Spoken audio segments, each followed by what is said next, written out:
Bonsoir, bonsoir, bonsoir, bonsoir. Je vais vous laisser le temps de vous connecter. Bonsoir, bonsoir. Donc, je laisse quelques instants à tout le monde de pouvoir se connecter. Salut à tous. Bonsoir, bonsoir, bonsoir. Je vous laisse vous connecter et puis on va pouvoir débuter. Ça sera un live assez court parce que pour les personnes qui vont regarder en rediffusion et quand c'est trop long, c'est un petit peu embêtant. Et personnellement, j'aime plus trop les vidéos qui prennent trop de temps. Parce que généralement, les gens ne retiennent pas l'essentiel. Voilà. Salut à tous, salut à tous. Donc, je vais débuter mon live. Et puis, les personnes qui sont connectées, tant mieux. Et celles qui ne sont pas encore connectées, vous pourrez regarder la vidéo en rediffusion un peu plus tard. Voilà, salut à tous. J'espère que vous allez bien. Alors, ça fait plusieurs mois que je n'ai pas fait de vidéo en direct sur Instagram. Donc, le temps que je reprenne mes marques, d'où ce retard, je vous prie de m'excuser. Salut à tous, salut à tous. Alors, comme je l'avais annoncé, quel est le but de cette vidéo? Le but de cette vidéo ce soir, c'est essentiellement de parler de la vie professionnelle. Alors, le parcours professionnel, c'est-à-dire tout ce qui est formation, tout ce qui est études, tout ce qui est métier et éventuellement tout ce qui est création de société. Donc, c'est essentiellement le but de la vidéo de ce soir. Voilà, donc ça change un peu des sujets que nous avons abordés dernièrement. Je vous invite d'ailleurs, pour tous ceux qui ne l'ont pas encore fait, à vous abonner sur notre page, sur notre chaîne YouTube. C'est Rufine KM TV. Rufine, R-U-2-F-I-N-E, KM TV. Voilà, je vous invite à vous abonner et régulièrement, vous allez retrouver nos vidéos où on pourra parler de plusieurs sujets. Donc, je l'ai déjà annoncé hier, on parlera des sujets d'actualité, des sujets de société, on parlera de vie professionnelle, vie familiale, on parlera de la jeunesse, on parlera bien évidemment de la parole de Dieu, on parlera de la vie des femmes en général, des enfants, des couples, etc. Donc voilà, on parlera de toutes ces choses-là. Donc je ne veux pas, je suis quand même une personne des médias, si on peut appeler ça comme ça. Donc je ne peux pas me focaliser que dans un seul sujet, donc ne soyez pas surpris. J'aurais tendance à parler de plusieurs sujets. Voilà, bonsoir à tout le monde. Salut, salut, salut, salut à tous. Bon, bah écoutez, je pense que je vais pouvoir commencer. Et puis, ceux qui nous rejoindront par la suite, gloire à Dieu. Alors, le parcours professionnel. Alors, pourquoi ce thème? Parce que c'est quelque chose d'important. Donc, aujourd'hui, je m'adresse essentiellement à la jeunesse, mais aussi aux adultes. Il faut savoir que le parcours professionnel, c'est très déterminant. Alors, généralement, si ma mémoire est bonne, vers l'âge... Bon, il faut savoir que dans tout ce que je dis, je me réfère essentiellement à la France. Parce que comme je l'ai déjà dit dans d'autres vidéos, moi, je préfère parler des choses que je maîtrise. Je préfère parler des choses que je connais bien. Donc, voilà, je vais parler essentiellement de ce qui se passe en France. Et pourquoi pas prochainement d'autres choses. Alors, généralement, si ma mémoire est bonne... vers l'âge de 14-15 ans, voilà, vers la fin du collège, hein, il me semble qu'on en parle vers la 4e déjà, et puis vers la 3e aussi. Donc généralement, on est âgé entre 13 et 15 ans, tout dépend si vous avez redoublé ou pas. Voilà, vous avez un conseiller d'orientation dans les collèges qui généralement a des entretiens avec plusieurs élèves. Alors essentiellement les élèves qui sont en 4e et en 3e, parce que c'est vers cet âge-là qu'il va falloir donner une orientation pour les études que vous allez suivre par la suite. Et ce conseiller, en fait, c'est le conseiller d'orientation, il me semble que ça s'appelle comme ça. C'est en fait un sorte de psychologue aussi professionnel. Et généralement, on vous pose des questions, on vous demande ce qui vous plaît, quelles sont vos passions, quel métier vous voulez faire. Et ça, c'est très important parce qu'à partir de cet entretien-là, vous allez pouvoir, à l'aide de ce conseiller d'orientation, vous allez pouvoir avoir déjà une idée de votre parcours professionnel après le collège. Vous allez déjà savoir dans quelle branche vous allez vous diriger au niveau du lycée, ainsi de suite, l'université et puis les différentes écoles qui existent et qui peuvent s'offrir à vous dans votre parcours professionnel. Alors, dans le parcours professionnel, moi, ce que je peux rajouter ce soir, c'est important. Donc, ça, c'est essentiellement pour les jeunes et pourquoi pas pour les adultes qui sont en reconversion professionnelle. C'est important de cibler un métier qui vous plaît. Parce que c'est vrai que, comme on le dit, on passe énormément de temps au travail. Généralement, on passe à peu près 8 heures par jour, tout dépend des métiers, mais généralement, on passe à peu près 8 heures par jour. Dans certains métiers, ça peut même aller jusqu'à 10 heures. Dans d'autres branches, ça peut même aller jusqu'à 12 heures, notamment en médecine et autres. Donc, c'est vrai que c'est important de choisir un métier qui vous plaît, qui correspond aussi, pourquoi pas, si vous pouvez combiner un métier qui va avec votre passion, c'est toujours un atout supplémentaire. Donc voilà, par rapport à votre orientation professionnelle, réfléchissez bien à ce qui vous plaît en fait. Réfléchissez bien à ce qui vous plaît dans la vie, à ce que vous aimez faire. Voilà, et d'autres aiment les animaux, donc ils se sont lancés pour être vétérinaires. D'autres veulent soigner les gens, donc ils se sont lancés en médecine. D'autres se sont lancés dans le journalisme, dans les médias en général, dans le sport. Enfin, il y a beaucoup de domaines que nous connaissons tous, mais c'est vrai que c'est important déjà de faire une étude de sa personnalité, faire une étude de ses besoins, de ses aptitudes, et à partir de là, vous allez pouvoir choisir un métier qui peut aller avec votre tempérament, avec votre caractère. Voilà, ça c'est quand même important. Alors comme je l'ai dit tout à l'heure, les conseillers d'orientation sont là au sein des collèges, des lycées, des écoles pour vous orienter. Mais parfois, généralement, ils font très bien leur travail parce qu'ils sont spécialisés dans ce domaine-là. Généralement, ils vous écoutent. Ils vous posent des questions sur vos passions, etc. Et à partir de là, ils peuvent vous orienter. Mais c'est important d'être vigilant aussi parce que parfois, vous pouvez être induit en erreur. Il y a beaucoup de jeunes qui ont été orientés dans des domaines et une fois qu'ils ont commencé la première année, ils ont commencé à s'ennuyer, la deuxième année, ainsi de suite.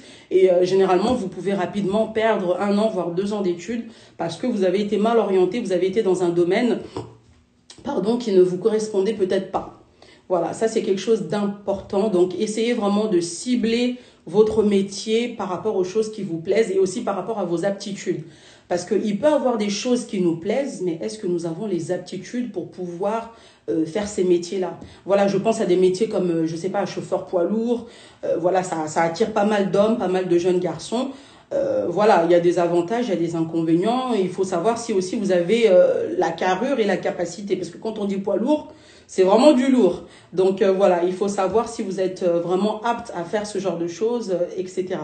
Donc ça, c'est vraiment important de bien orienter votre parcours professionnel. Déjà à partir de la 3e, c'est vrai que c'est tôt. Moi, je me rappelle à l'époque quand j'avais eu cet entretien avec le conseiller d'orientation, je crois que je devais avoir 14 ans. Et c'est vrai que c'est assez tôt à cet âge-là pour définir vraiment le métier qu'on va faire toute sa vie.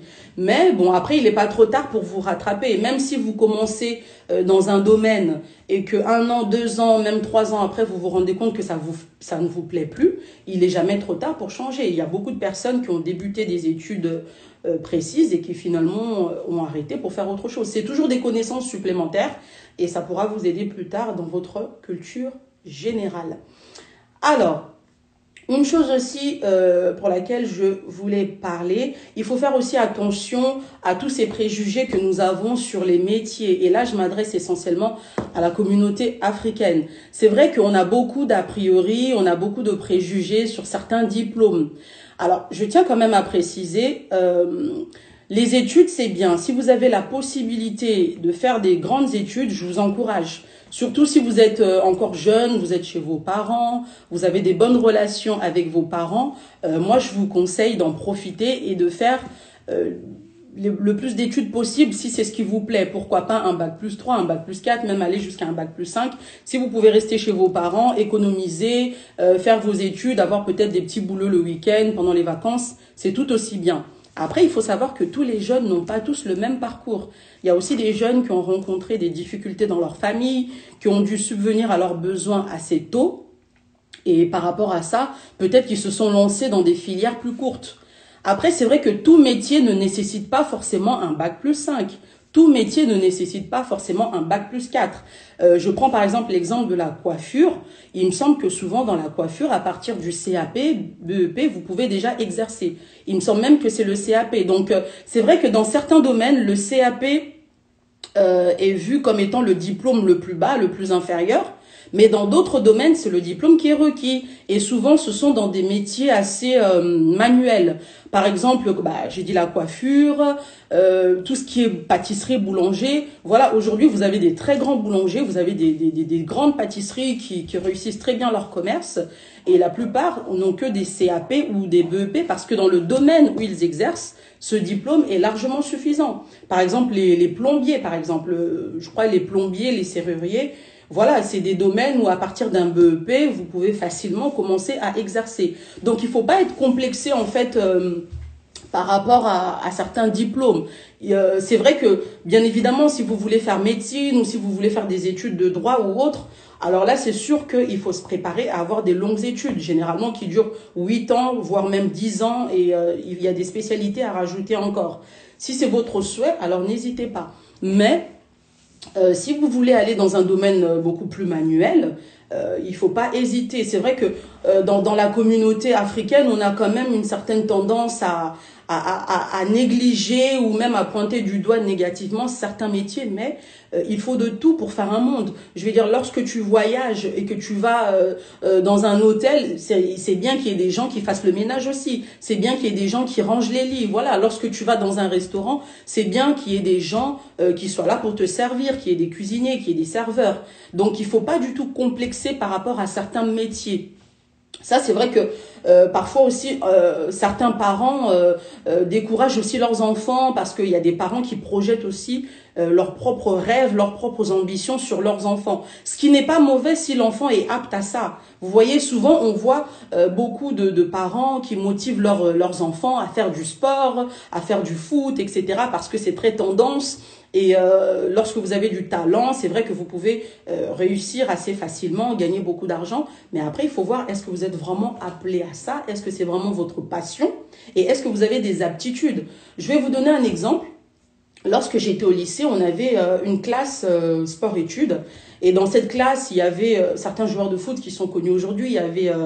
Il y avait Karim Benzema, il y avait Hatem Ben Arfa, il y avait Loïc Rémy, il y en avait plein d'autres. Mais là, je vous ai cité seulement ces noms-là parce qu'aujourd'hui, ce sont ces joueurs-là qui sont connus. Et dans cette classe sport-études, il y avait à peu près une vingtaine de footballeurs, si c'était pas une trentaine.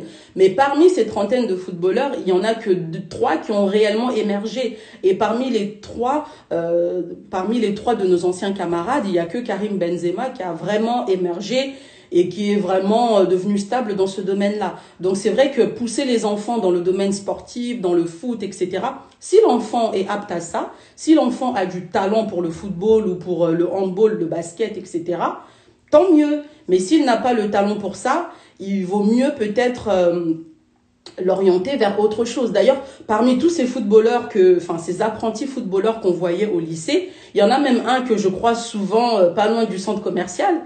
Il est là, il traîne avec ses potes, voilà. Et donc, chacun a sa destinée par rapport à sa passion, etc. Donc, je reviens un peu à ce que je disais tout à l'heure. Voilà, il faut pas avoir ce complexe dans le domaine professionnel. Voilà. Si ta passion, c'est un métier précis et que ce métier nécessite de longues études, alors tant mieux. Essaye de faire ces études-là, renseigne-toi. Mais si tu as envie d'être plombier, avec un CAP, tu peux très bien être plombier. Si tu veux être boulanger, pâtissier, avec un CAP, si tu veux être coiffeuse, avec un CAP, un BEP, tu peux facilement exercer. Après, c'est vrai que si tu veux d'autres métiers, il faut avoir le BTS, ainsi de suite, un master, ainsi de suite, ainsi de suite. Donc, à vous déjà de faire une étude de votre personnalité, ensuite une étude de vos capacités, de vos aptitudes, et à partir de là, vous allez pouvoir choisir en fait votre orientation professionnelle. C'est vraiment important de faire un métier qui correspond à son caractère. Voilà, il y a des personnes qui aiment s'occuper des enfants, qui se dirigent vers des CAP de CAP petite enfance, etc. Et c'est vrai que dans certains domaines, vous pouvez commencer avec un CAP, un BEP, et avec de l'expérience, vous pouvez augmenter en compétences et passer d'autres qualifications, toujours au sein de la même entreprise, pour pouvoir accéder à des postes plus élevés et avoir une rémunération plus importante, parce que c'est quand même le but. On ne travaille pas que pour la gloire, on travaille aussi pour l'aspect financier. Donc voilà, je voulais vraiment insister sur ça. Il faut enlever ces idées-là. Toutes les personnes qui travaillent dans un bureau, je sais qu'en Afrique, souvent, on pense que si vous travaillez dans un bureau, vous êtes un ministre, vous êtes PDG. Voilà, il y a des personnes qui travaillent dans le bâtiment, qui gagnent très bien leur vie et ça leur plaît. D'autres personnes travaillent dans un bureau, ils gagnent bien leur vie, ça leur plaît aussi. D'autres sont dans des hôpitaux, ainsi de suite, ainsi de suite. Donc, il faut vraiment casser ce complexe-là que quelqu'un qui est derrière un ordinateur, ça veut dire qu'il est supérieur aux autres. Quelqu'un qui est dans la cuisine, ça veut dire qu'il, elle est bête, etc. Non, nous avons besoin de tout le monde et c'est vraiment important de cibler votre métier par rapport à vos passions, par rapport à vos envies, etc. Alors, dans la partie administration, il faut savoir qu'en France, c'est un pays très administratif. Pour ceux qui habitent en France, vous le savez, lorsque vous faites même une toute petite démarche, il faut des papiers, il faut faire ci, il faut faire ça. Alors bien qu'aujourd'hui, avec le monde d'Internet, les choses sont un peu digitalisées, mais il faut quand même, il faut beaucoup se renseigner. Voilà, il faut pas se laisser, je vois beaucoup de personnes, même dans mon entourage, qui doivent faire des démarches par rapport à des régularisations de titres de séjour, par rapport à plusieurs démarches, hein, même au niveau de la sécurité sociale. Il y a beaucoup de personnes qui se découragent parce que c'est vrai qu'il y a beaucoup de papiers, il y a beaucoup de cases à cocher, il y a beaucoup de questions, il y a des questionnaires, il y a beaucoup de choses à saisir. On vous demande des fois 3 documents identiques, ceci, cela. C'est vrai que ça peut faire peur comme ça. Mais il faut pas avoir peur, il faut s'accorder du temps. Voilà, vous vous accordez 1 heure, 2 heures, vous faites vos démarches. Il faut savoir qu'il y a aussi des gens qui sont là pour vous aider. Même dans les mairies, dans les préfectures, enfin, dans les villes, faut se renseigner aussi au niveau de la mairie. Il y a plusieurs personnes qui sont là, qui peuvent vous aider dans vos démarches. Il y a beaucoup de personnes aujourd'hui qui n'ont peut-être pas leur titre de séjour parce qu'ils n'ont peut-être pas frappé à la bonne porte. Peut-être parce que ils n'ont pas été au bon endroit. Des fois, il manquait juste un petit papier, voilà, il fallait juste légaliser tel ou tel document. Et la personne, elle s'est découragée, elle a baissé les bras, etc. Donc vraiment, dans vos démarches administratives, il ne faut pas se décourager. Si vous avez des difficultés, essayez déjà de regarder dans votre entourage. Si vous avez des personnes qui peuvent vous aider à remplir vos papiers, à remplir vos documents, c'est important, ils peuvent vous aider, vous faciliter à le faire. Alors, c'est vrai que les personnes comme moi et tant d'autres qui travaillons dans la bureautique, nous avons l'habitude de saisir des documents, de remplir des papiers, etc. Voilà. Donc, je pense que dans votre entourage, vous avez aussi quelqu'un qui peut vous aider à faire ça. Et si vous avez personne, n'hésitez pas à aller vous renseigner, même au niveau des associations. Il y a des associations qui sont là pour aider les étrangers.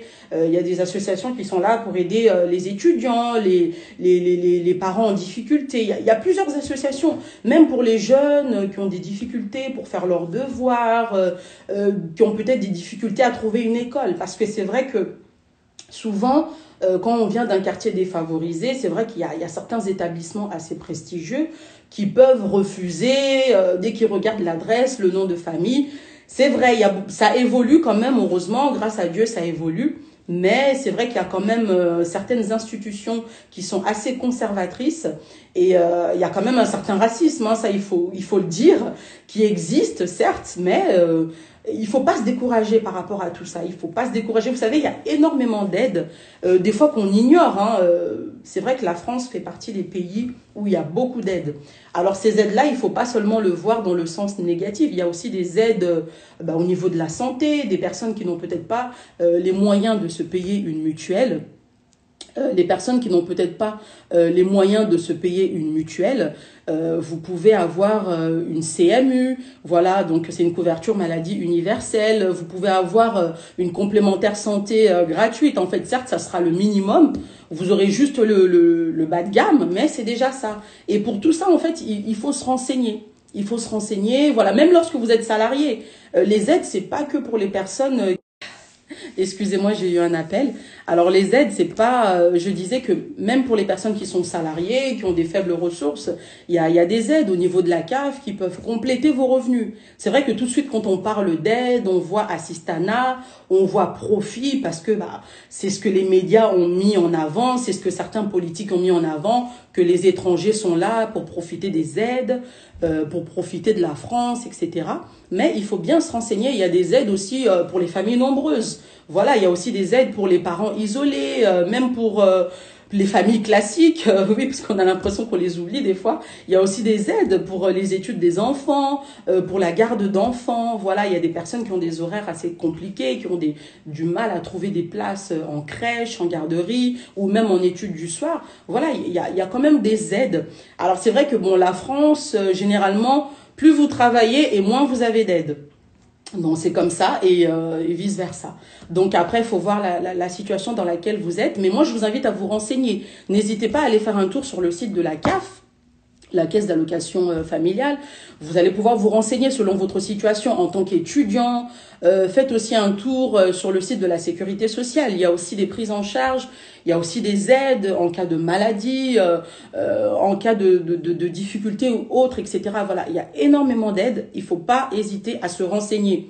Alors, moi, je vous déconseille d'aller directement dans les bureaux. C'est-à-dire, je crois que là, maintenant, toutes ces organisations, la CAF, la Sécurité sociale, reçoivent de moins en moins les gens comme ça en face à face, sans rendez-vous, même les mairies, les préfectures, voilà. En plus, là, avec la situation sanitaire que nous sommes en train de vivre depuis 1 an, on reçoit rarement les gens en direct comme ça, sans rendez-vous. Donc, dans un premier temps, vous allez sur le site internet de l'organisme qui vous intéresse et à partir de là, vous pouvez poser vos questions déjà. Vous pouvez déjà faire des mails, poser des questions. Ensuite, si besoin est, on peut vous donner un rendez-vous physique.